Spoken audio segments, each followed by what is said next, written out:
This is Jamie with Stonemire Games, and I am happy to be here as I always am every Wednesday at 10 o'clock St. Louis time to talk about a bunch of different stuff. I don't have any big specific news to talk about today.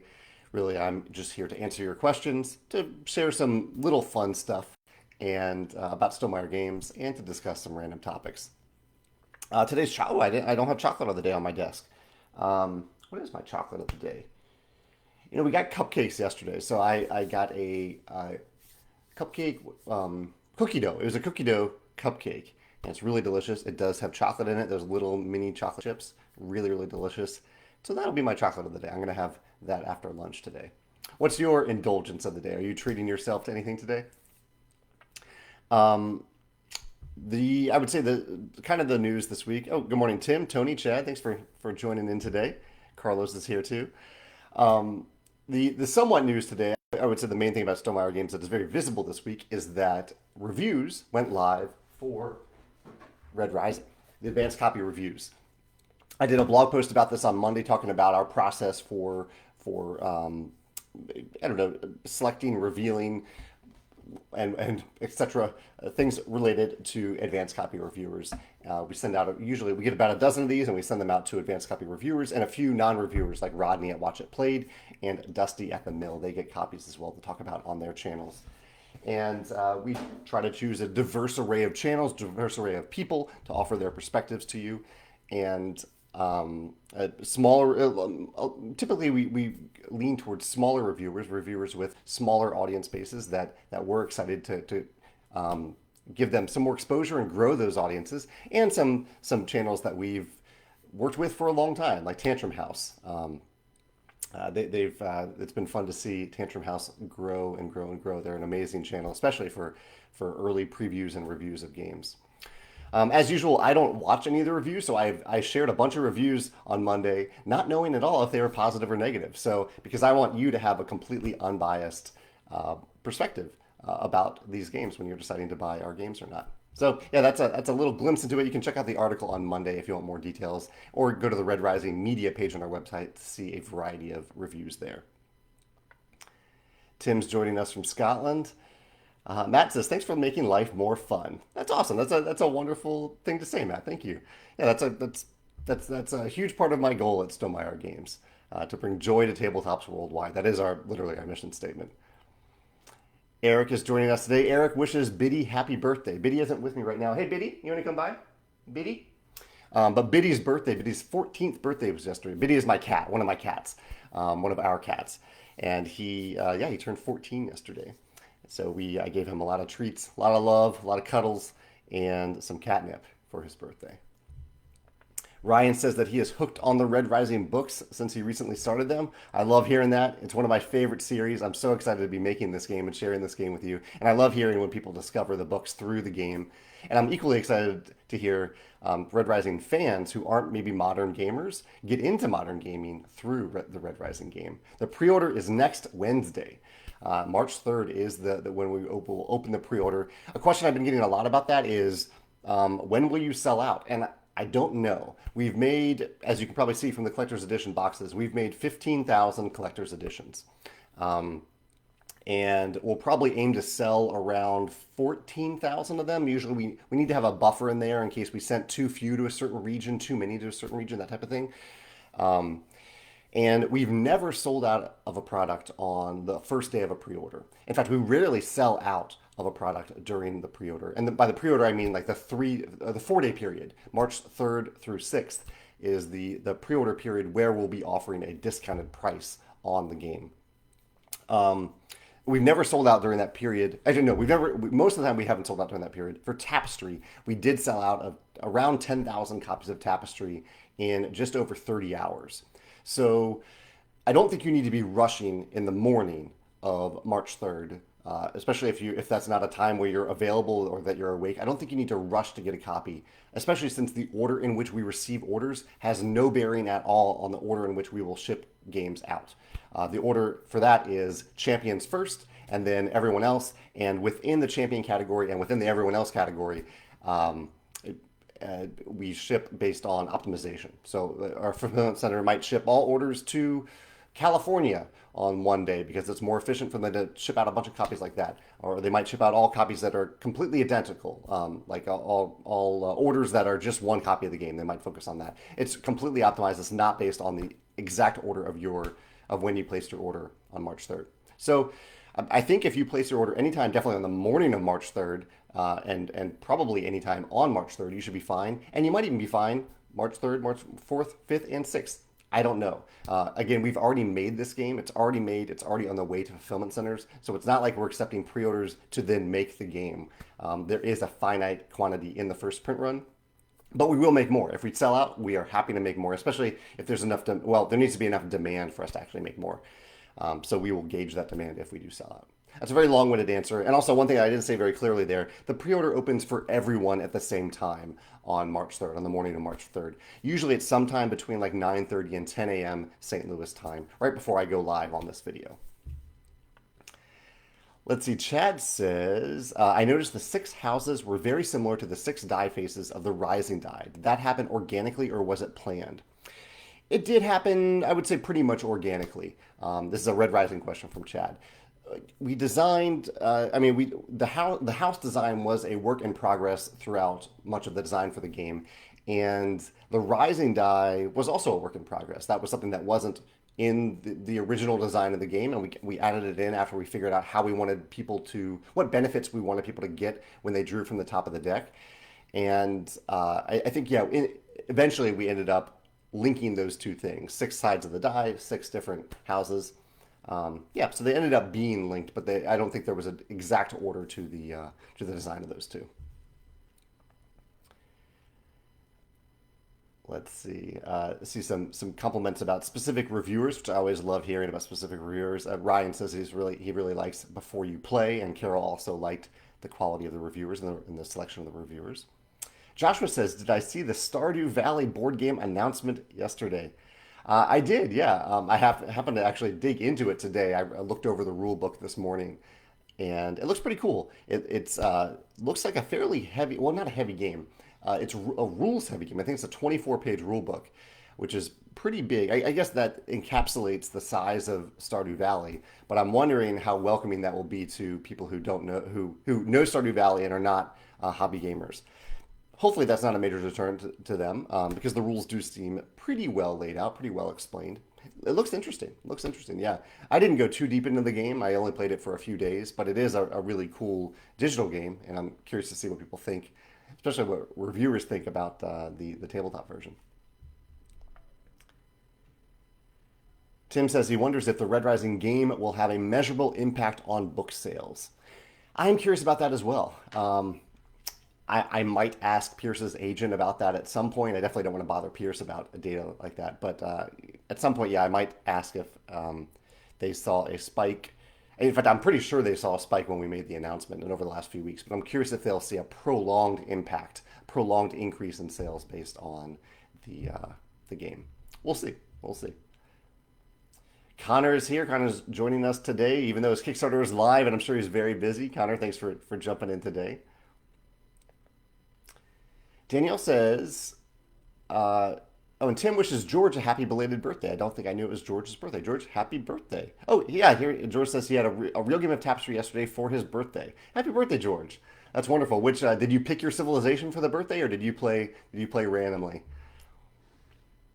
Danielle says, what will be the best way to make sure I know when the pre-order is live? The best way, I would say, is to go to our website now and sign up on the Red Rising page for a pre-order launch notification. That's the best way. There are going to be a couple emails that go out about it. There will be that one, and there will also be our general monthly e-newsletter, which you might already be subscribed to. Both will go out when the pre-order is live. I think they'll almost probably go out right at the same time. I don't have an exact plan for that at this point. But at the very least, if you subscribe to our monthly e-newsletter, you'll get that in your inbox when the pre-order is actually live, and you can click through. Hopefully we won't crash any websites this time. Tim says, are you doing the shipment method test choice again? Shipment method test choice. I'm trying to determine what you're talking about there, Tim. Shipment method test choice. You might be talking about the option that we offered to people in the US to get FedEx Home. I believe it's FedEx Home or FedEx Ground. It's one of the two. Instead of Smart Post, USPS Smart Post, because some people don't have a good experience. Smart Post is cheaper. Not everyone has a good experience with it. If that's what you're talking about, we have been offering that ever since the initial test a few months ago. And so, yeah, well, that'll be an option for Red Rising as well. Nazir says, what was the main reason for choosing Red Rising? Is it because of being popular recently? Now, it has nothing to do with Mars being popular recently. Obviously, we started working on this game long, long before like the Mars rovers arrived on Mars. It really started with my passion and my love for the Red Rising books. I read the original Red Rising book right after it came out in 2014, and then I read the second book in 2015. And at that point, I was in the thick of being a game designer and game publisher, and so I reached out to Pierce and asked if let him know how much I loved the book series, and I asked if the tabletop rights were available. Long story short, they weren't, and then they were later. I got his blessing to work on it, and then I worked on the game. It all stems from really my love of Red Rising and my desire to bring Red Rising to the many wonderful gamers of the world. Yeah, that was the initial inclination behind it. Nathan says, "Am I worried about site crashes?" Yeah, I mentioned that a second ago. We are prepared, as prepared as we can be. We've prepped the hosting service this time to really be ready. We have some things that we've now implemented on the website that help us whenever we first see a high number of incoming people to the website. But we also have kind of a backup, which is it's more than just a backup. But we sell via Shopify, and Shopify if Shopify crashes, there are much bigger issues in play because Shopify is a giant e-commerce platform for small companies like mine. Um, and so Shopify shouldn't crash. I will include a direct link to Shopify in the e-newsletter, and there'll also be links to our website for people who want to dig through the other content for Red Rising before they buy. And hopefully we'll have things figured out this time. We haven't had a pre-order in the recent memory that has not crashed our website at least for like a few minutes. So I'm hoping this time we have everything in place to prevent that from happening. Tim says, I'm looking into getting an organizer for Tapestry to fit the expansion in the box without things sliding around. You said both expansions would fit in the core box. Are there even more expansions possible in the future? So what I said, just to be clear about Tapestry, I've said that if you remove the insert from the original Tapestry box, you should not have a problem at all fitting all Tapestry content, including the first expansion, which has released, the second expansion that we're working on. You shouldn't have a problem fitting all that in the box. It's a big box. We don't have anything planned for the future. I kind of want to see how the second expansion does, how it's received, and then I will evaluate for the future. But I will be happy with Tapestry if it's complete after the second expansion, because I think we've done some pretty cool things in the two current expansions, and there's so much replayability in Tapestry right now based on the vast number of Tapestry cards and civilization, things like that. So I don't think more expansions at this point will add like extra replay. I mean, they could add more replayability, but there's so much in it right now. So currently, I don't think so. I think it will probably just be two expansions. Yeah, but I don't know. I really don't know. Jerry says you had a video about your favorite game mechanism on Stardew Valley. Are you now aware they made a board game? Oh yeah, this is related to a question asked a few minutes ago. Yeah, I am aware of it. I read the rule book today. It looked pretty cool. I haven't played a ton of Stardew Valley, but I did play. I played it for like a weekend or so, and then filmed that video about it. Really cool game. Yeah, I'm curious to see what they do. Actually, no, I know what they've done with the board game now because I've read the rule books, but I'm curious to see how the game itself is received and how it plays. David says, Red Rising is lovely and also looks like it could be perhaps your most minimalistic design yet in terms of components. Have you considered designing small card games in the future after this experience? For the most part, I'll say no. I mean, one of the important things about our games is table presence. I want the games to look beautiful on the table, not just thanks to the art and graphic design, but also I love for there to be a component hook, some must-have component in the game that you're just like, oh, I want to hold that. I want to pick it up and I want to move it around. I want to look at it on my table. And card-only games, while they can have beautiful art and graphic design, cards themselves are not really a hook. I would say the closest I've seen to cards that are a hook are the gold foil cards in Red Rising. That they are awesome. I'm really happy with how they turned out. Um, there is one idea that I'm floating around for a game that would be only cards, and it does have a component hook that is really cool. Um, but it basically it needs to have a hook like that. It needs to have a major component hook related to the cards that gets me and gets people excited about it. Um, for us, I think, to consider it for publication. Yeah. Morgan says, would I say that a two-player game of Red Rising is tighter than higher player counts due to fewer cards being added and removed to the board in between turns? Is it tighter? I will say that I've really enjoyed Red Rising at two players. Megan and I have played the final published version 3 times. I played it a bunch during the playtesting process. It is a fun back and forth game. And I think the closest comparison I came to the other day, we're talking about on Board Game Geek, is Seven Wonders Duel. It really has that tight, almost I cut you choose feeling of Seven Wonders Duel when you're playing Red Rising two players. And so I just use the word tight. So yeah, maybe I would say it is a little bit tighter because every card you play, there is only one person that you're keeping in mind for who could pick up that card, who could benefit that card, and also you're playing that card on top of another card. So you're burying another card that the opponent will have more difficulty getting to, and then you're picking up a card that you want, but also is a card that you are then taking away from only one other player. And by taking that card away, you're often revealing one card that that player now has access to. So you're always, I mean, tight. I don't know if exactly is the right word, but it has that dueling aspect in two-player play. I am so excited for y'all to try it with two players. I just had a blast with that dueling element of Red Rising at two players. Yeah. Chat says Red Rising looks amazing for the sheer number of ways you can score. What is your favorite endgame ability? I may have mentioned this a little bit. I love the green and the purple cards because they have really weird endgame abilities. Like there's one card, I can't remember if it's green or purple, that says you get a bunch of points if every card in your hand, if the name of every character in your hand starts with a different letter. Or if you have like all even core values or all odd core values. I really like that style of cards. So I would put that in the upper tier of cards that I really enjoy. By the way, as always, if I miss any questions as I'm scrolling through here, please repeat them. I'm not intentionally ignoring them unless you're asking for a spoiler. Um, yeah, feel free to ask whatever you want. Let me take a break from questions real quick and talk about a few of the things that I've played recently. We finished our first campaign of Sleeping Gods the other day, and right after we did, a day or so after we did, I filmed my top 10 favorite campaign games of all time. And Sleeping Gods will definitely be making that list. You can find out where it makes that list in a few weeks when that video goes live. I'm a little ahead on my Sunday videos at this point. I also played Blood on the Clock Tower for the second time virtually on Monday and had a lot of fun. I really like the game. I think it plays really well over Discord. It still maybe lasts a little longer than I hope for that style of game. It's kind of a social deduction bluffing game. And I'd love for it to last like 45 minutes to an hour. And my two plays of it have been an hour and a half and 2 hours. So I'd love for that to be a little bit shorter. But for many of the moments in that experience, it is really, really cool. That's Blood on the Clock Tower. I also played Hallertau, the new Uwe Rosenberg game. Played that in person the other day. 4-player.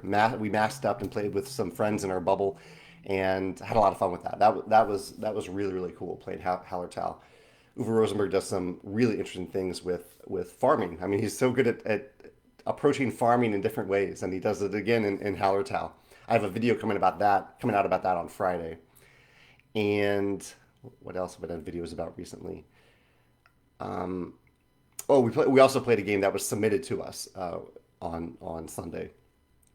And also, I've had the pleasure and the honor of being on a few podcasts recently, most about Red Rising, but also about a few other topics. I was on a channel called IV Games, IV like the letter I, the letter V, IV Games. They have published they've published a game called Moonrakers, and I'm blanking on their other game, but it did very well on Kickstarter.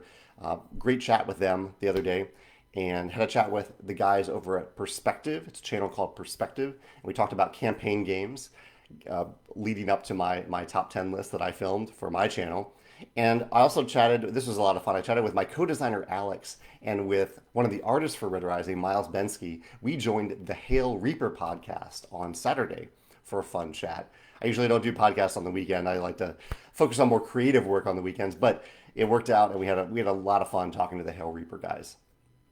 So yeah, there's just some podcasts to check out. I don't. Let's see. The Perspective one is live. I don't think the no the IV Games one is live actually too. If you check out the IV Games channel on YouTube, that chat is live too. I don't think the Hail Reaper chat is live quite yet. So I'll jump back to questions here. I've covered most of the little topics I was going to talk about today. Christopher says, is Tapestry still planning to be released on Board Game Arena? Yes, Board Game Arena is still working on Tapestry. And Tim, who's in the chat here today, Tim is also actively working on the full AI digital version of Tapestry, which is shaping up to be really, really cool.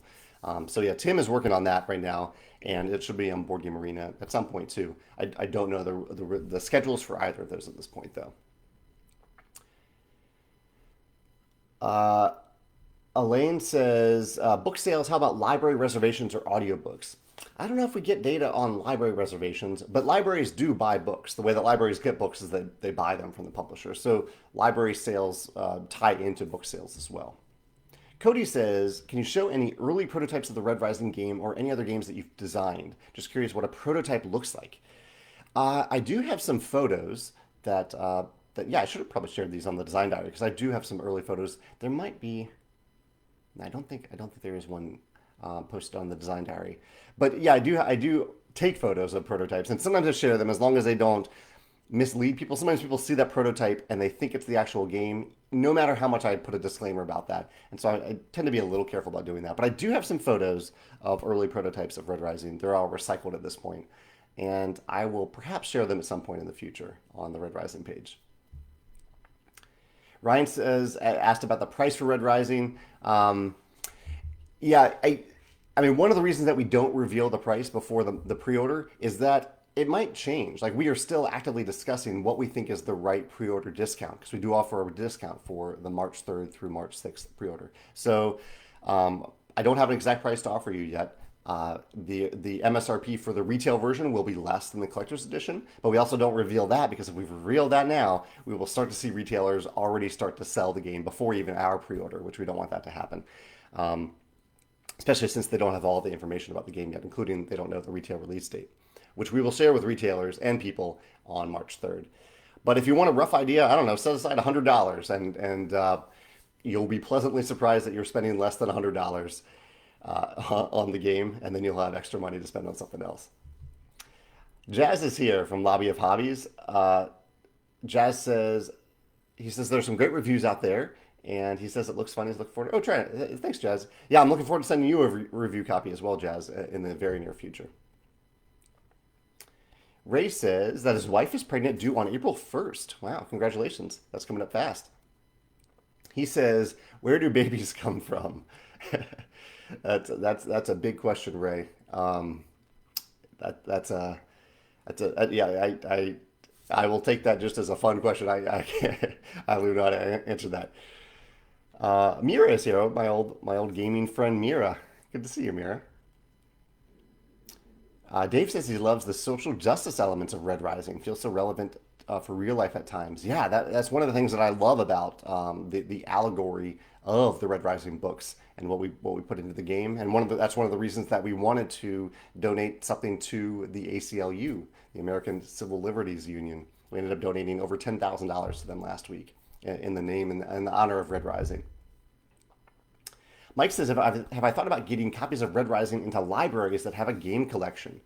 You know, Mike, yeah, whenever a librarian reaches out to me, it depends on the library itself. If it's a library in a very poor area, we often donate some games to them.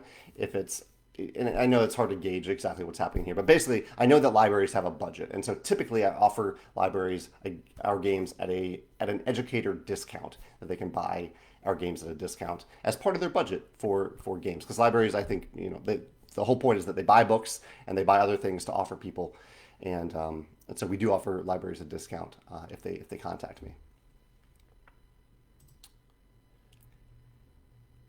Let's see. Ilya says that he and Tyler are very excited about Red Rising. Thank you. I'm so excited. I mean, the pre-order is so close. I know shipping won't actually begin. Depends on the region, but for most shipping won't begin until late March. So there will still be a little bit of a waiting time after you place your pre-order next week.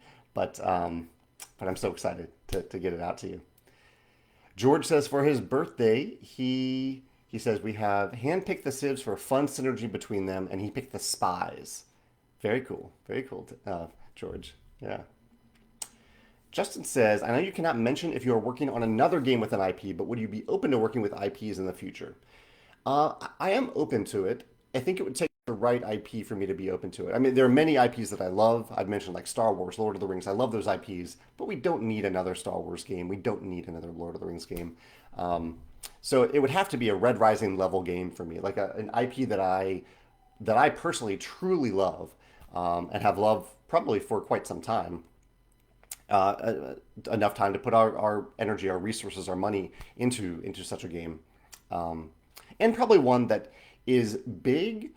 Like Red Rising is a decent sized IP, but it's also not Star Wars level because part of my intent for Red Rising is to share Red Rising with more people who haven't heard of it.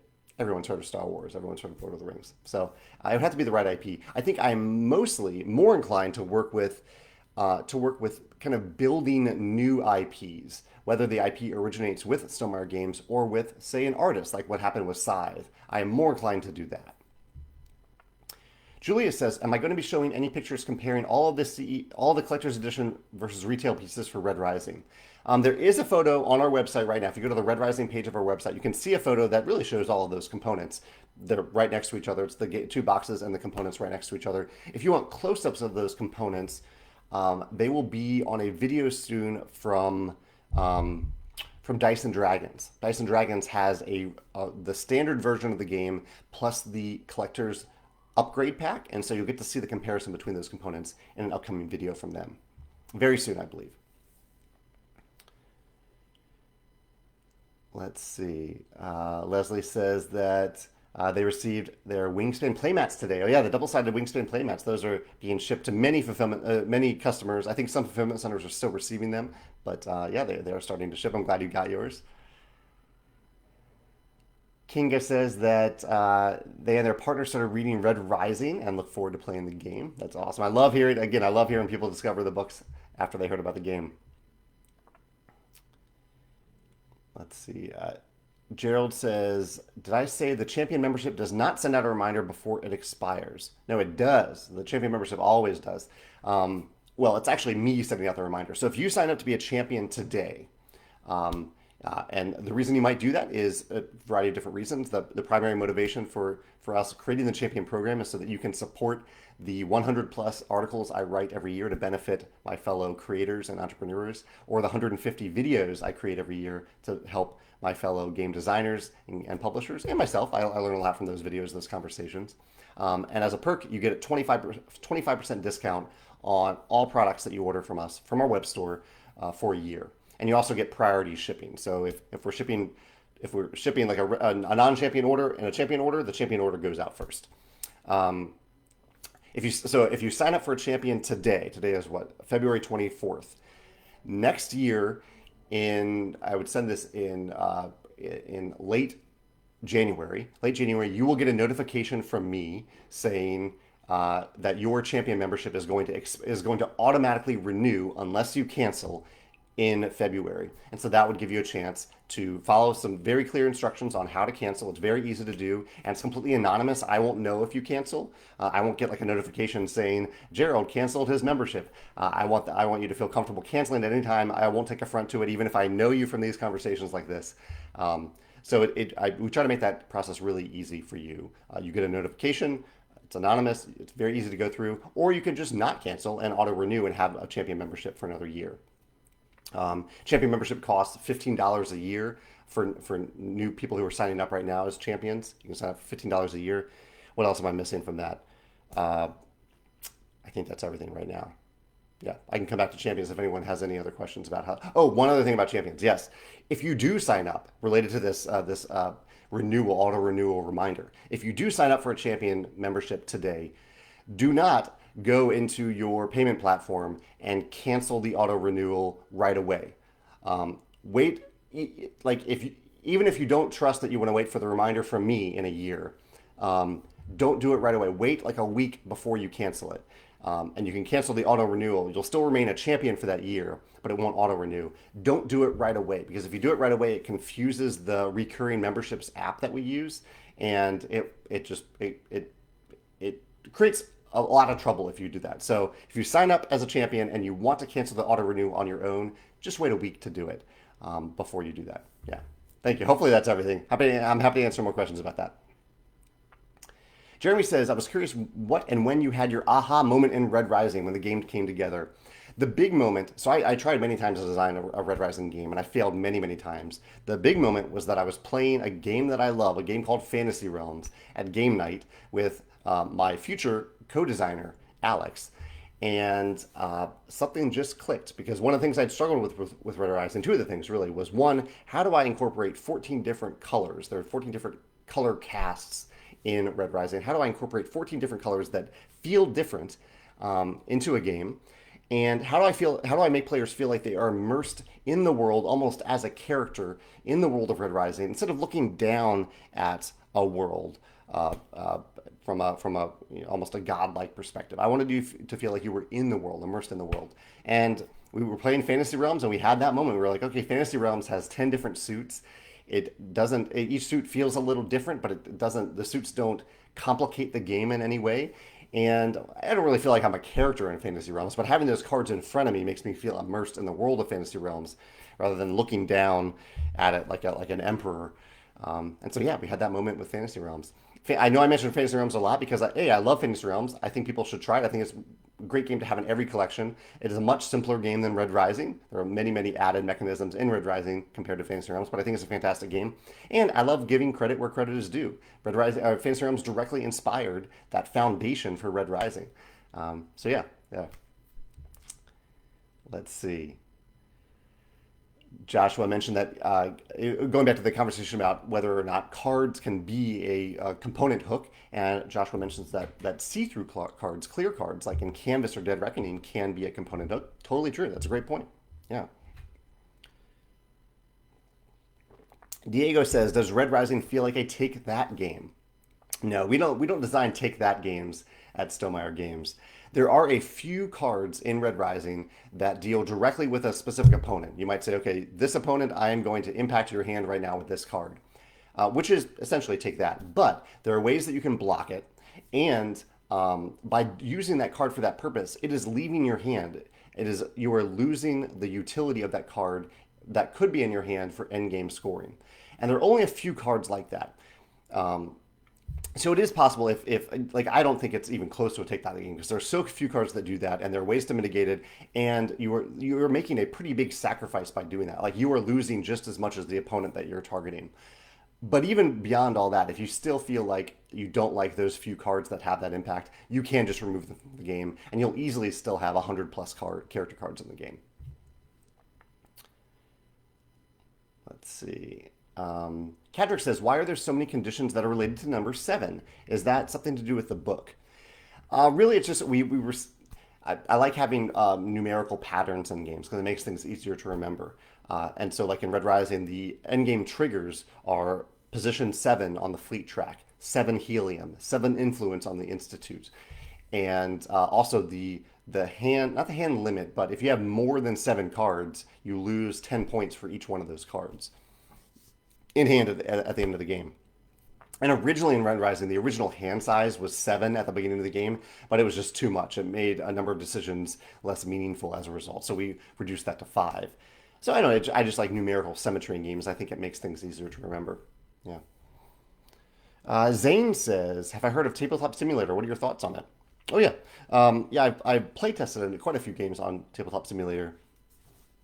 It is not my preferred way to playtest games. I prefer to playtest games in person, but it is a fine platform for playtesting. And we even have many of our games officially on Tabletop Simulator through Berserk Games, the company that runs Tabletop Simulator. So there are a number of Stonemire games that are on that platform.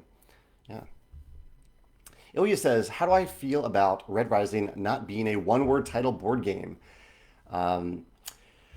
Yeah, I mean, I'm fine with it. We do have a lot of one-word title board games. That is my slight preference, but we do have Between Two Cities, we have Between Two Castles, we have My Little Scythe, and now we have Red Rising. So we have a number of titles that are more than one word.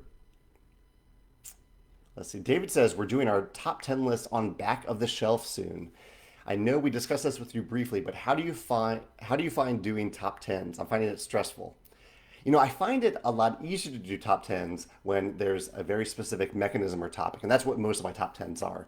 Like this past weekend, what did I do? I did top 10 favorite games with increasing action options, like in Lords of Waterdeep, where you're increasing the number of, where you're building buildings that give players more action spaces to take over the course of the game. I love that. That's a lot easier for me than doing my overall top 10 list of all time at any given time, and I do that twice a year. And so I just create different parameters to do that with. Like the last time I did it in August, the only games that were eligible for it were games that I'd actually played in the last 6 months, which was during the pandemic. So there are a lot of games that were only available digitally during that time, or two player with Megan. Sometimes I've used Pub Meeple in the past. Pub Meeple has an interesting ranking selection service. And the new way that I did it for my upcoming list was that I looked at the number one and number two games from almost all of the other top 10 lists that I've made over the last couple years. And the only games that were eligible for the top 10 lists were games that had appeared at number one or number two on any of those previous lists at least 3 times. And so that narrowed it down quite a bit and helped me. So I would recommend just finding some arbitrary parameter to help you narrow down that list and just run with it. And you can always do a list again in the future. It's okay if your top tens change, and it's completely subjective anyway. So it's okay if at any given moment, even like you might even have a number one game, but you might have a game lower on that list or not even on the list that you might be more eager to play tomorrow. And that's okay. I think that's fine. Yeah. Connor says, you are very good at speaking with teasers so people will check out further content. Has it worked into your daily vernacular, and is it driving Megan crazy? Thank you, Connor. I appreciate the compliment.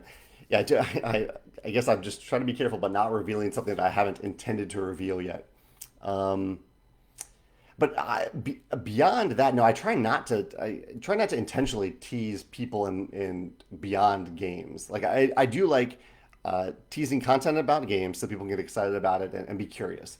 But in real life, I just try to be just try to say what I mean, and I like when people take what I say at face value. I don't have any like hidden messages beyond what I'm saying with my actual words, and that really goes for all things, but especially in my relationships. Um, Ilias or Ivan, not Ilya, Ivan says he loves Red Rising. He also read the book this weekend, and he couldn't put it down. He says, "I'm curious though, why not base the game on the events happening in the Institute?" Uh, let's see. I'll make sure you don't have any spoilers in the comment here. Uh, it was a consideration, but we wanted in the end, I wanted the first game to focus on the entire first trilogy, which is a lot more than just the Institute.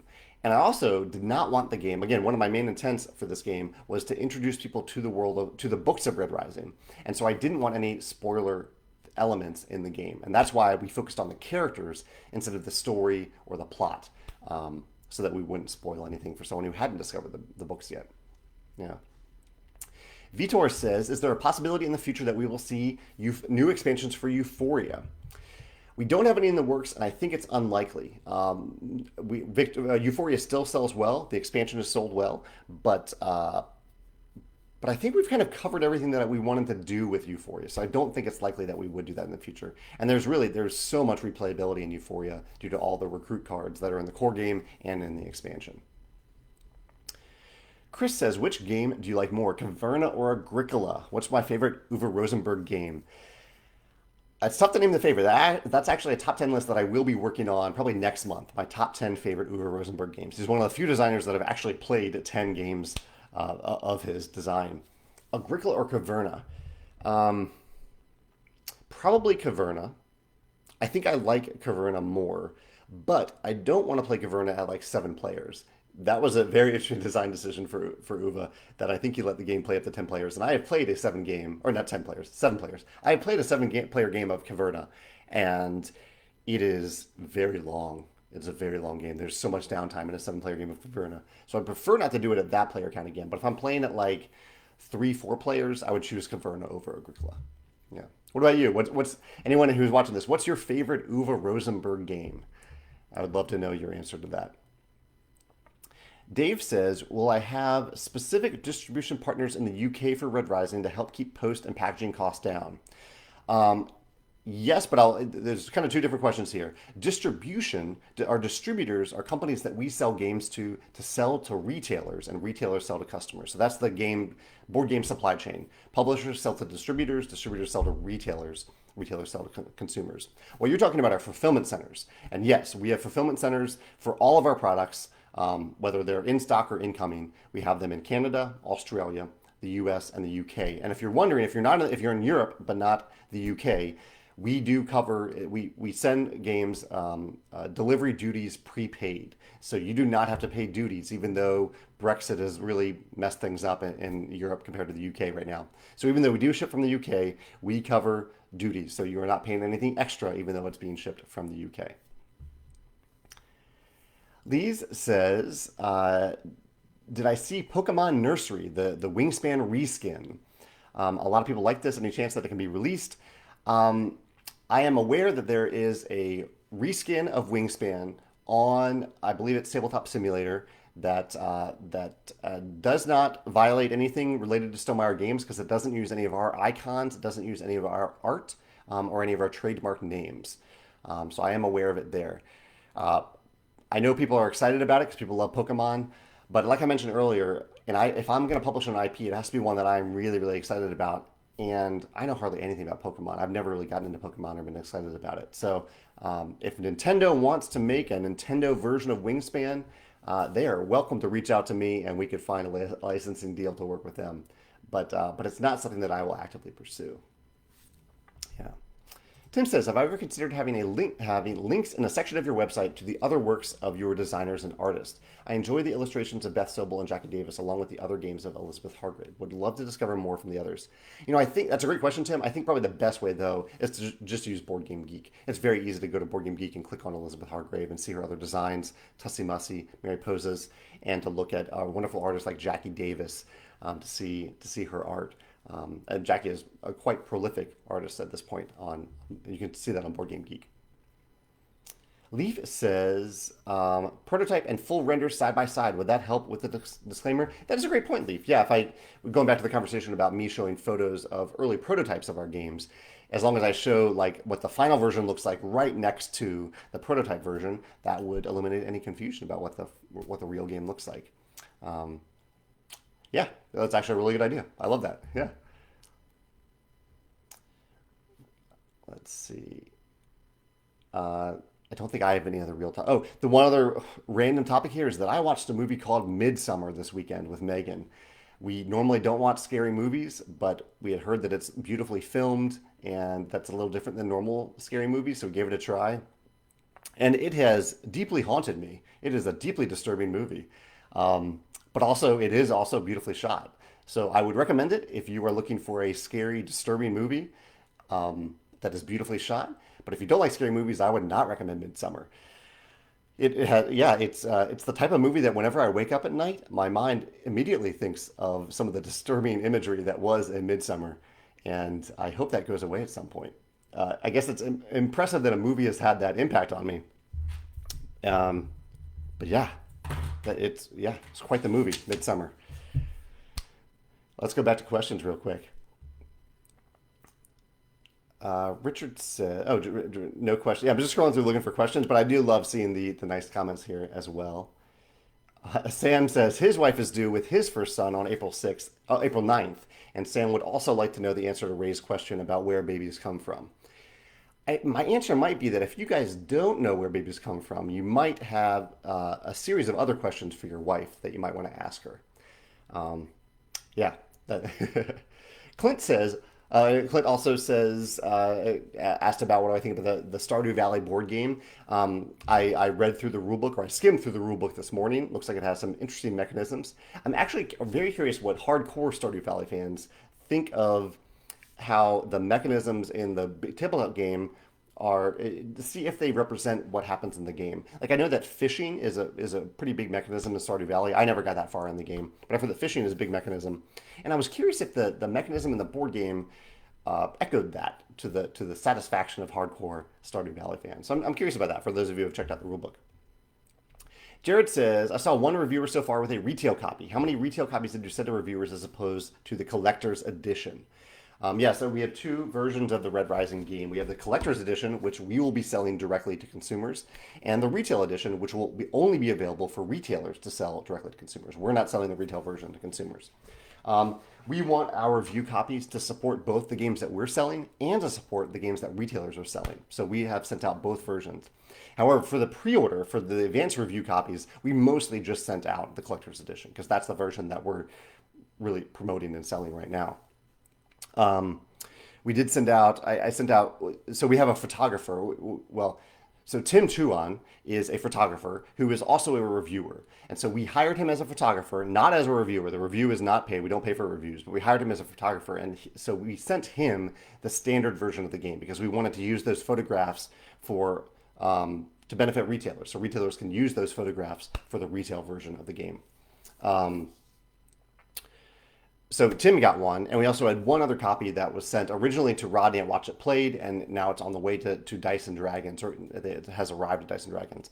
But in the long run, in the coming months, we have 24 more copies going, 24 more collector's editions going to reviewers, and 36 retail versions, standard versions going to reviewers to help promote the retail version that retailers will be selling. Yeah. So there was actually a very precise answer to your question. Adam also wants to know how Adam has 6 kids and he wants to know how babies are made. Lots of questions about procreation today. Morgan says, anything you would like to share to get us excited about the viticulture expansion? All I can say at this point, or all I want to say at this point, is that I am really excited about it, and you can share in my excitement if you wish, and there'll be more details about it hopefully later this year, maybe early in 2022. It's people talking about some IPs that they love: Star Wars, Discworld, Stormlight Archives. Aaron says, what is my favorite game that Stonemire has produced? You know, it's really hard for me to pick a favorite among our games. I mean, right now I'm probably the most excited to play Red Rising, but I love all of our games for different reasons. Hector says, looking forward to Red Rising. I'm still waiting for that sports inspired game. You know, Hector, for some reason, sports themed games just don't excite me all that much. As much as I love like watching and playing soccer, for example. I don't get excited about playing or designing a soccer themed game. I think the one exception to that is racing games, like Downforce. Downforce is one of my favorite games. It is a racing game if you consider car racing a sport. I think there's good arguments to be made either way for that, if it's a sport or not. But it's definitely a competition, and I do love racing games. So if anything, I might have a racing game someday, but probably not a soccer themed game. Stephen also asked about the viticulture expansion, which I haven't said anything about. Yeah, I'll be talking about that when we're ready to talk about that, which will be much later in the year at the earliest. Let's see. Andy says that he also found the Red Rising books years and years ago, and he, like me, he's waiting for book 6. He says, any plans for further games with this IP?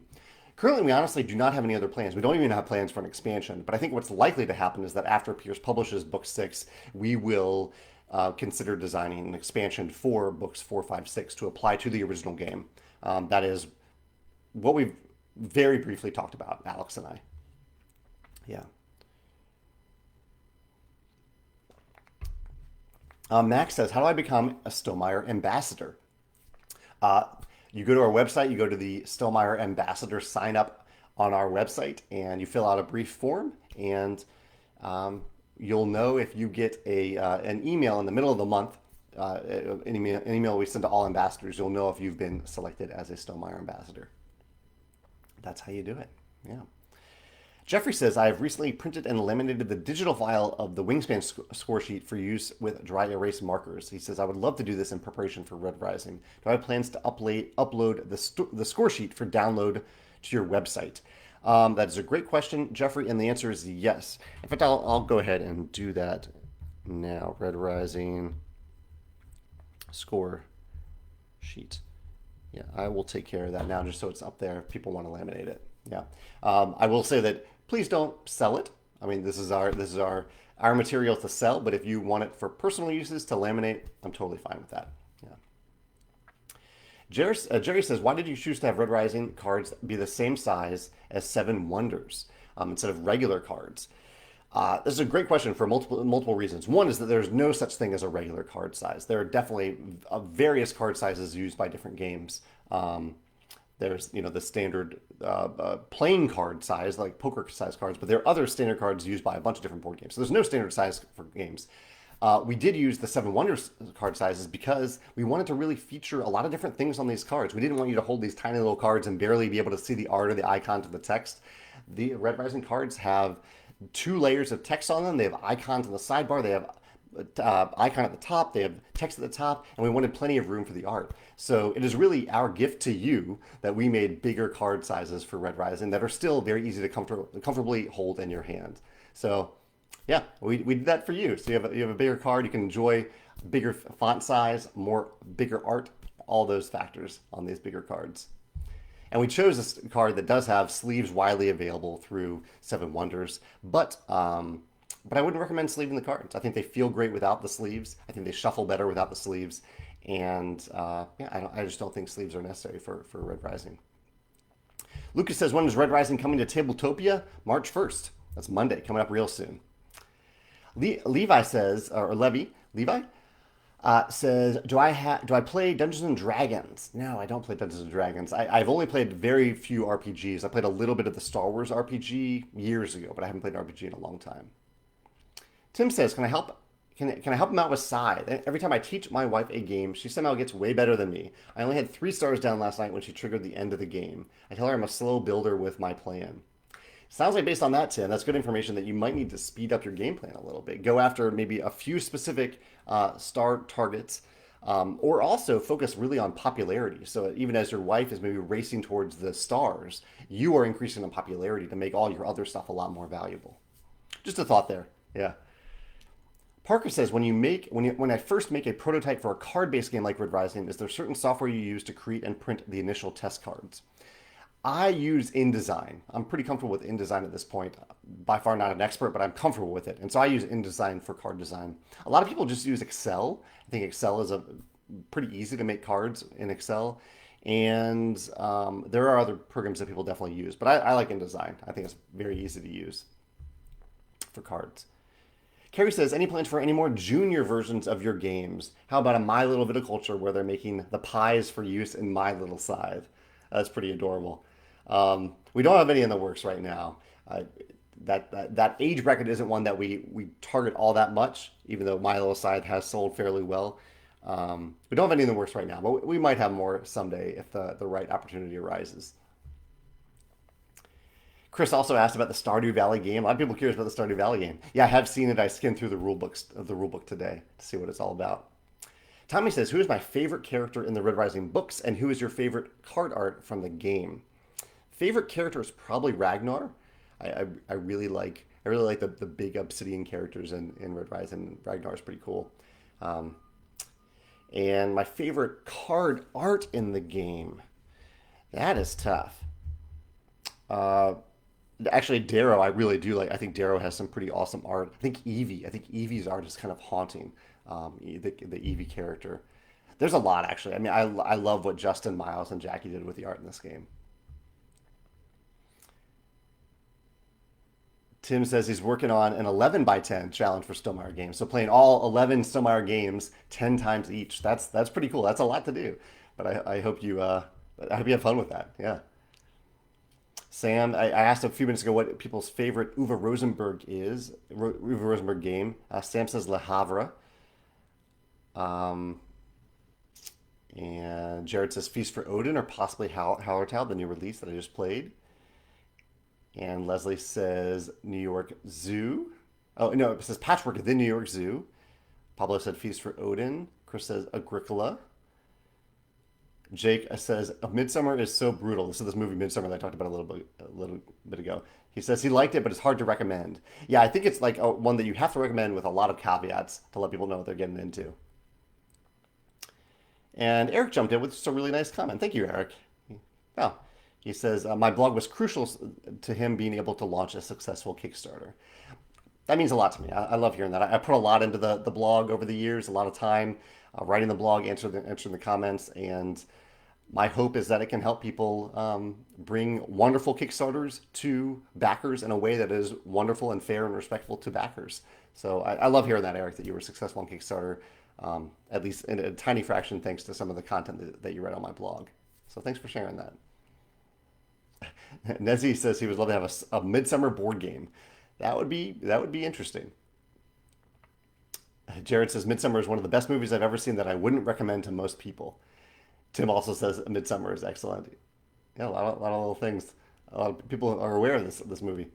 Zach says, how do I keep a legacy game like Charterstone in the public eye and keep people excited about it? I'm pretty sure when the Dice Tower did their most recent top 100 list of all time for the people and is no longer on the list, I was curious if legacy games deal with this.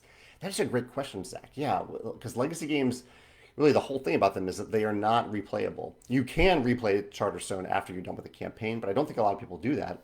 And I think that's the case with most legacy games. And even for my top 10 list, the legacy games tend to not make it on there because I'm not actively replaying them on any ongoing basis. So I think maybe that's why it's important for reviewers and content creators to every now and then revisit campaign game lists. Like I have done a campaign legacy game list in the past. I just filmed a new one recently because it's almost its own category. Just like I divided my recent top 10 list for 2020, I divided into remakes and new additions versus completely new games because we do have so many remakes and new editions of games now coming out. I think it's almost a different category from brand new tabletop games. Yeah. Michael says, have I been following WandaVision? Yeah, I don't want to give any spoilers here, but I have. I'm all caught up on WandaVision. I've been loving the show. It took me a few episodes to realize that I loved it, but now I really do. I love what they've done with it. So if anyone stopped after like 2 episodes of WandaVision, keep going a little bit further. You're going to see some cool stuff. And I'm looking forward to I think the season finale is this Friday. Yeah. Bruce says he's enjoying my pictures on Instagram. Keep it up. Thank you. I appreciate that. People are talking about where I'm getting the comments from. I see, I'm on my computer right now, my PC. I see comments in the left sidebar here. So I am 10 minutes behind on comments right now, as I can see from this sidebar. Let's see. Gerald says you had to make Red Rising at a rules complexity for new gamers and experienced gamers to enjoy. He says, if you ever made another Red Rising game, are you allowed to make it as heavy as Viticulture and Scythe? Allowed to, I mean, I'm allowed to do whatever I want. I run the company. But I do, I mean, I want all of our games to be accessible to any type of gamer. That's why Tapestry has a 4-page rulebook. I want people to be able to get into this epic civilization game, but not have to spend 2 hours reading the rulebook. I want the depth and the complexity of the game to come from the cards, like in Wingspan. I mean, all that depth comes from the different cards in Wingspan, not the rulebook. The rulebook itself is not complex. And the same goes for Red Rising. Like the core rules for Red Rising, I think, are about 4 pages. The depth comes from the cards themselves. So that's my goal for really every game. And if I were ever to revisit another type of Red Rising game, I guess it could be a little bit more complex, but I think it might still use the same core mechanisms in Red Rising that people are comfortable with. So that if there are Red Rising fans out there who have discovered modern games through Red Rising, jumping to like a Twilight Imperium level game would be too big of a jump for them. But kind of leveling up on Red Rising, I think the Red Rising game would be feasible. Yeah. Tim says, do I know about the Board Game Ramblings channel? They have a Keep or Cull series. That's interesting. That's an interesting point. I am not familiar with them. I generally do not watch videos, even from reviewers that I love, that focus on like the videos that are like games that I'm getting rid of out of my collection, because it just seems inherently negative. I don't want to watch a reviewer talk about the games they don't like. I think that's the same with culling. Like, which games am I getting out of my collection? I don't care. I want to know about the games that you love that you're keeping in your collection. So I'll check out their channel. That probably isn't the type of video that I will watch in particular, but I'll check out their channel for sure. I might already subscribe to it. I subscribe to hundreds of board game review channels. Let's see. Ivan has a tip. He says, a small tip to all the people who like to read Red Rising. He says, get the audiobook and listen to it while reading. It's much more immersive and exciting. The audiobooks for Red Rising are well done. I'll give that. Carol is very late this week. Almost joining it right at the end, Carol, but thanks for popping in to say hi. Yoa says, Scythe is my favorite game of all time, but I hear the critics say that it's scripted. I don't agree. What are your thoughts on this? I don't know which. I mean, maybe there is a critic that says that, or critics of the game might say that. I think the vast majority of people know that Scythe is far from scripted. I mean, there's so many different paths you can take in the game, different paths to victory, paths to engine building, paths to being satisfied with your experience of Scythe. So no, I don't think Scythe is scripted at all. But I'm very biased as the designer and the publisher of the game. Pablo says, "Did I say soccer? What parallel universe is this? A North American just said that? Wow." Uh, yeah, there are tons of people in North America who love soccer, who play soccer, who watch soccer, who love soccer. Yeah, it's a very popular sport in the U.S. Just that our national team, our men's national team, isn't very good at it. Our women's national team is awesome though. Joseph says, "How is Rolling Realms doing?" It's doing great. Yeah, we are working on a tangible tabletop version of Rolling Realms, an officially printed version of the game that I started designing around this time last year. As a print and play game, it's now much more than that. You'll see what happens in the final version of it when we release it later this year. Par says, if you use the card holders in the Red Rising Collector's Edition, can you read the bottom part of the card? You can. Yeah, you definitely can. And let's see if I can actually show you that.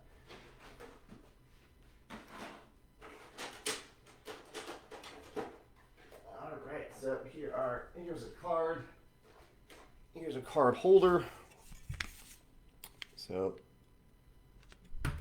that's an effective. Let's see. Okay, I gotta hold this steady. Hold that steady. Put that up there, and it tilts that way. So it's the tilt that lets you still see it. So remember, you're looking down at it. Right now, you're looking at it straight on, but really, this is on the table. Your head's going to be up here looking down on it. So even straight on, you can see the text. But the card holder is designed to not block any of the text. Close. I'll answer a few more questions today. Thank you so much for all the participation. This is awesome. I love that you all join these chats. Thank you so much. Philippe says, "I understand you like all of your Stonemire games for different reasons, but if you had to pick one on a deserted island, which one would it be?" Oh, that's tough. I mean, one thing about a deserted island is that you have wind, you have elements, you have other factors there. So we don't have many games where you wouldn't have cards flying all over the place. So I don't know if some of our games are even the best for the desert island scenario. But say you have a nice little, say the point of your question is that if I could only play one Stonemaier games for the rest of time, what game would that be? And I'd probably say Tapestry. I think Tapestry just has such vast replayability that that might be my pick. But Wingspan does too. I love playing Wingspan over and over again. Red Rising, I've had a blast playing over and over again. I do not get tired of playing Red Rising. Scythe, I don't get tired of.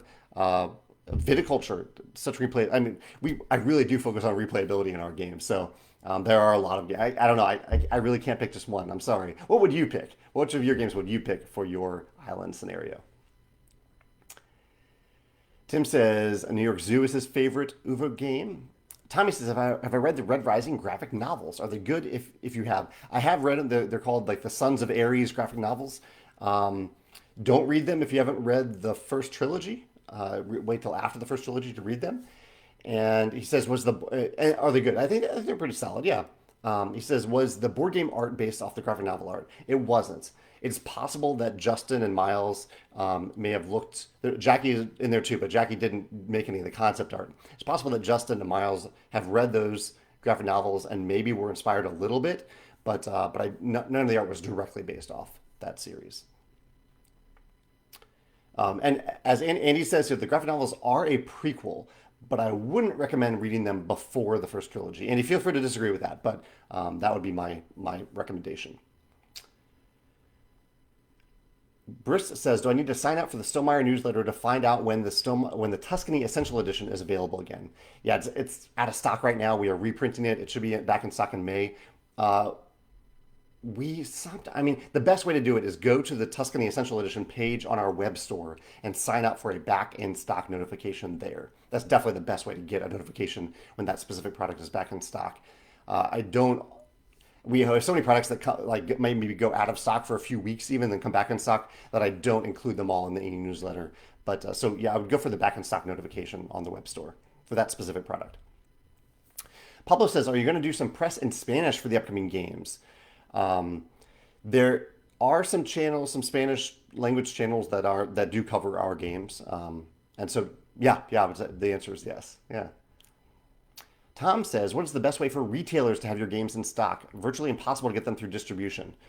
Tom, that's good to know. We sell many tens of thousands of games through distribution every month. And so if those games aren't going to your store, they're going someplace else. They're going to other retailers. So we have so many of our games in distribution at any given time. So if you're having problems with that, the best way to do is contact Alex. Alex is our director of sales, and he can help you out, whether it's having you buy games directly from us or connecting you with better distributors that maybe can serve you better. But Alex's email is alex@stonemiregames.com. And Alex will definitely help you out with that because we definitely want to get all of our games in retailers worldwide. And while we love working with distributors too, if we hear that distributors are not serving you, we will find a way to make it work. Yeah. So talk to Alex about it. We'll help out there. Jeffrey says, do I have any recommendations for playing Automa and Scythe? I am only the multiplayer game designer for Scythe, not the Automa designer. So I don't have any tips, but if you go to on our website, we have some videos about Automa to help you learn how to play. And you can also ask questions in the Scythe Facebook group and get some tips there. Tommy says, are all the cards in Red Rising foil? Yeah, you may have noticed this foil card. There are 21 gold cards, this is a gold character card, and all of them are foil in the collector's edition. The other cards are not foiled in either edition. Tim has a defense of keep versus cull. Yeah, let's see what he has to say here. He says, in defense of keep or cull, they give a lot of positive comments about the games that they part with and that they are sending them to their viewers. Okay, they just have over 600 games in their collection and need space. He says, I understand your reasoning, though. They're getting rid of a lot of games that they enjoy. That's interesting. Okay, so as long as it doesn't turn into like a hate fest, I could give that a try. And maybe I'll give it one a try. I shouldn't judge it before even trying it. So I will try to watch one of their keep or cull videos to see what they're all about. Kriti says, thanks for sending Thinker Themer a copy of Red Rising, an advanced review copy. I've been loving the Thinker Themer channel for the last 6 months since they started. They're very new still. But Maggie and Amy are awesome, and I was very excited to get their thoughts on the game, or send them the game so that their thoughts could be shared with you. I actually have no idea what they said about the game. Let's see. Chuck says, any chance of a new pack of endgame goals for Wingspan? And Chuck also says, looking forward to Geekway in the fall. I'm definitely looking forward to Geekway to the West. For any expansion in Wingspan, we typically include new bonus cards and new end of round goals. So both of those are typical to new expansion. So whenever we have a new expansion, you'll get more of that.